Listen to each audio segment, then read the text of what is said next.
voit Cheikh Fouta qui est là. Bonjour. Salut. Le maître est là de l'autre côté. Ouais. Oh là là.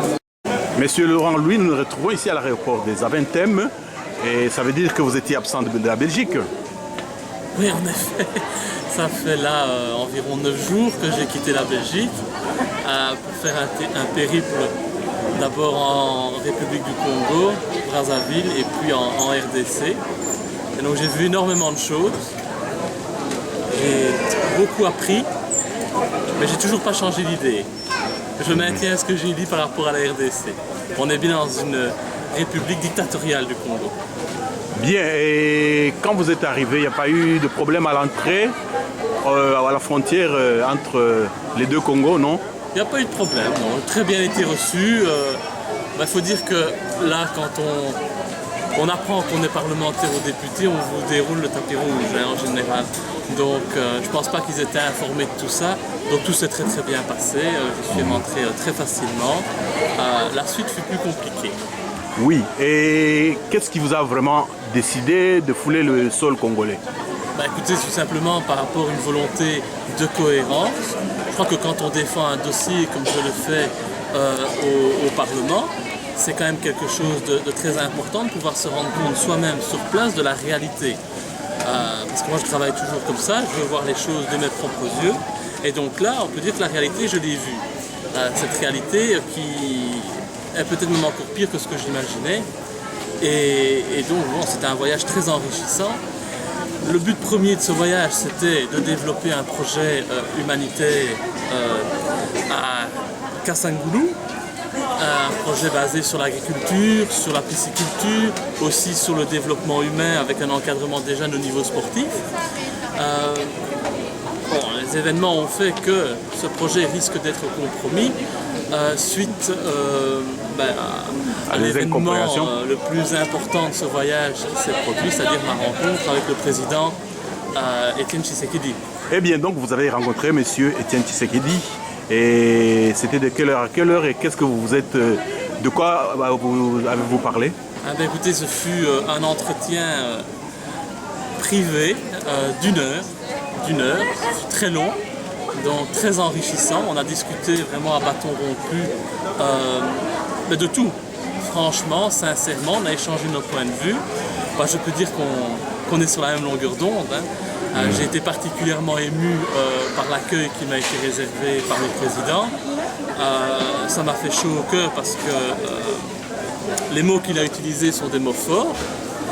Et il m'a remercié pour le travail effectué en Belgique, le travail effectué par tous les combattants ici en Belgique également. Il m'a dit que le travail que je faisais au Parlement, mes interventions l'aidaient énormément dans son combat pour la libération du Congo. Et donc il m'a dit qu'il était vraiment très heureux de pouvoir compter sur mon appui ici en Belgique.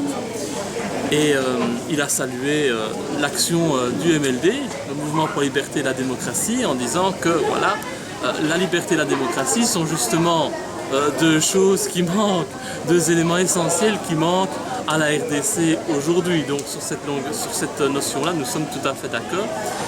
Et il m'a parlé de ses actions. Il m'a dit que oui, on disait aujourd'hui qu'il ne faisait rien, qu'il se taisait.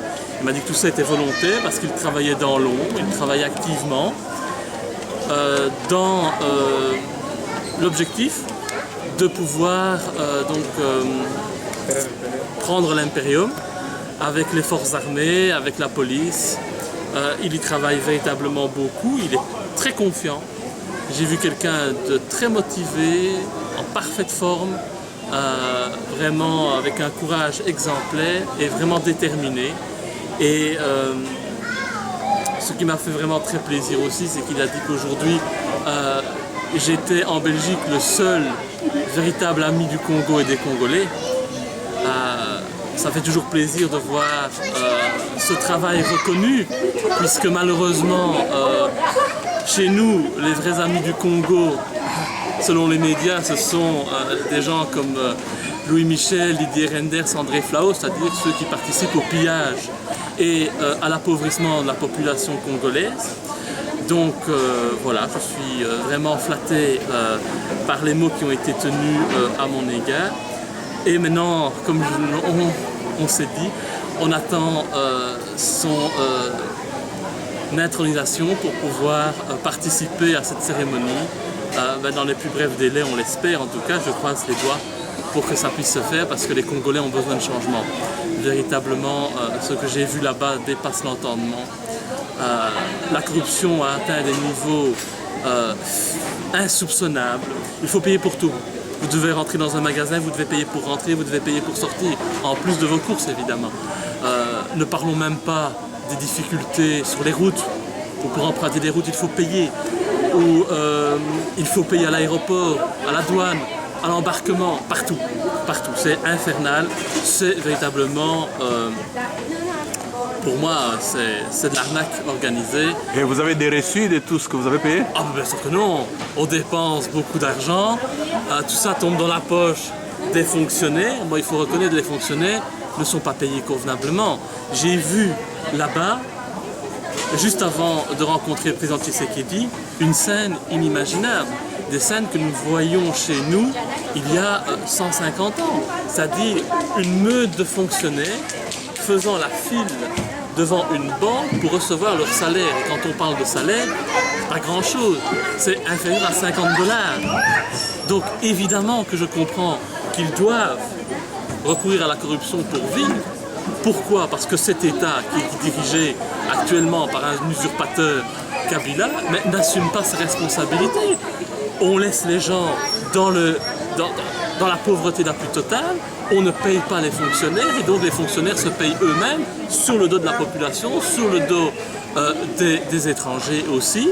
Et cela n'encourage pas non plus le développement du Congo. Comment voulez-vous qu'une entreprise aille investir au Congo si de un, il faut se soumettre au pouvoir de Kabila, lui lécher les bottes, et si en plus il faut engraisser tous les fonctionnaires. C'est inimaginable. Et ça, j'en ai discuté avec M. Tshisekedi, avec M. Kamere que j'ai rencontré également. Et nous partageons ce point de vue très clair. Il faut sortir de cet État qui n'est pas géré, qui n'est pas gouverné. C'est l'état du laisser-aller, du désordre, le plus total. Et c'est véritablement malheureux parce que c'est la population qui souffre. Moi, j'ai vu des gens très courageux, des femmes très courageuses dans les champs, travailler énormément d'heures pour rien du tout. Et alors qu'on voit un président qui vit et qui s'enrichit, de même que des hommes d'État ici en Belgique, sur le dos de cette population qui meurt de faim. Et quand vous rentrerez au Parlement, quel message adresserez-vous à vos collègues qui n'ont jamais mis les pieds au Congo? Je les encouragerai à faire preuve de courage, à joindre les actes aux paroles, parce qu'en Belgique, on entend beaucoup de gens qui parlent. Facile de parler.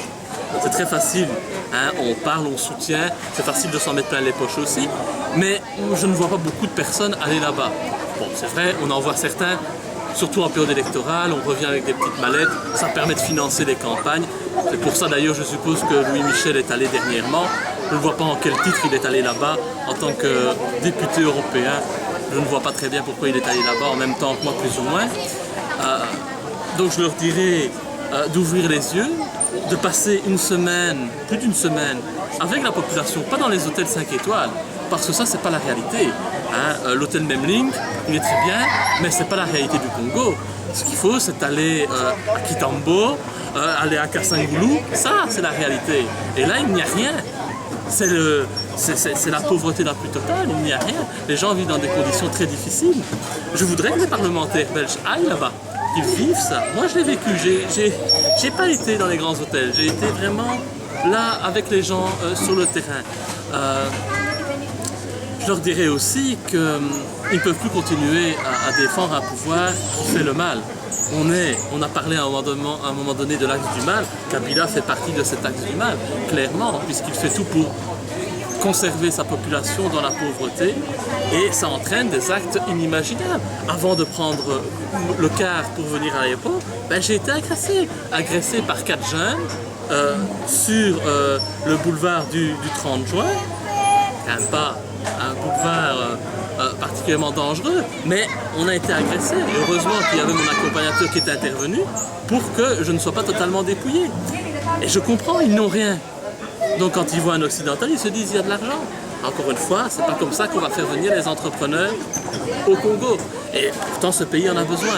Alors je dirais aussi à tous ceux qui me critiquent, on a entendu plein de mots en ce qui me concerne, que j'utilise les gens, que je manipule.